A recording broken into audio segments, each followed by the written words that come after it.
The fans are not sleeping on Mourinho, Tio. They are absolutely wide awake, and some of them are starting to get nervous. Not excited, nervous. Nervous. And honestly, after what's been circulating this week, I don't blame them. The conversation has shifted from Mourinho is coming, vamos, to wait, do we actually know what we're getting?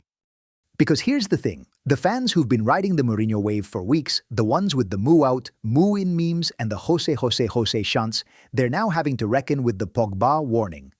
And look, Pogba is not exactly the most credible character in world football right now, but what he said is sticking with people. The idea that if you cross Mourinho, he will put you in your place, publicly, coldly, professionally. And some fans are going, yes, exactly, that's what we want.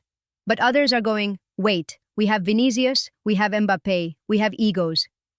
This could get messy. The fans are completely split on this.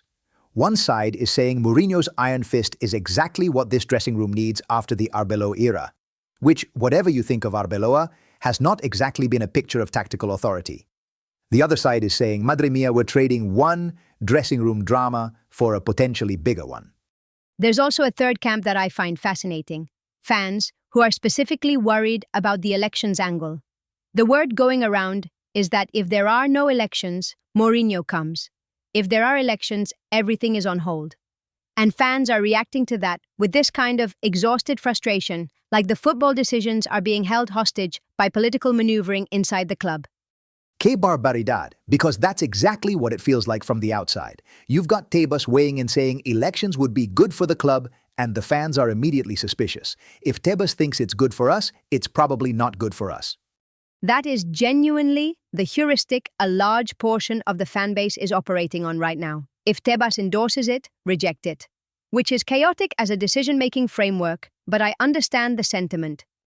And there's also this interesting thing fans keep bringing up, the idea that Mourinho needs what one comment described as a firefighter figure, someone close to the dressing room who bridges the gap between the manager and the players. Because the history with Mourinho is that without that person, things can escalate very fast.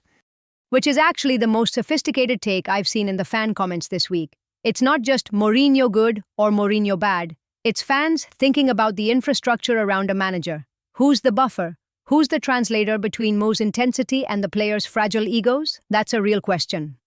Venga, let's talk about the other thing consuming the fan base right now. And I say this with full awareness that we covered Pedrerol and El Chiringuito yesterday. But Tio, the fans have not moved on. They have doubled down. At this point, El Chiringuito has become almost a performance sport for the Real Madrid fan base. Mocking the exclusives is its own entertainment genre. There was a comment that absolutely killed me this week. Someone describing a Chiringuito exclusive, and I'm translating here, breaking, a manager met with his coaching staff and his sporting director in the city where he has lived for years. That's the scoop. That's the bombshell exclusive.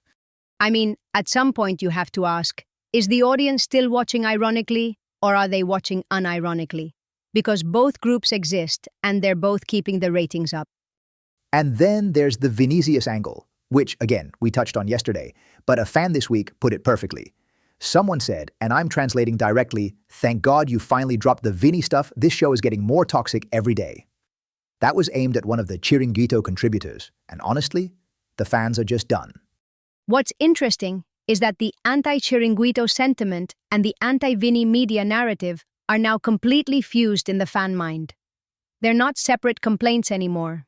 It's one unified theory that the Spanish football media is structurally opposed to Real Madrid's most important player. And this week that theory has expanded even further, because now it's not just Chiringuito, fans are calling out Cope, Cadena Ser, Marca, even Televisión Española. One comment this week just flatly called them, and I'm translating, a corrupt mafia. No nuance, no qualification, just corrupt mafia. Look, I think the frustration is real, and some of the media bias complaints are legitimate. But when you start lumping every single Spanish media outlet into one criminal conspiracy, you've lost the thread a little bit. Some of those outlets have done genuinely good investigative work. The fans are also back on the Negreira case this week, which keeps bubbling up every few days like it never went away.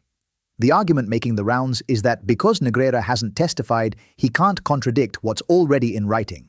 And what's already in writing apparently exposes, quote, the corruption of the rotten Barca. Those are the fans' words, not mine.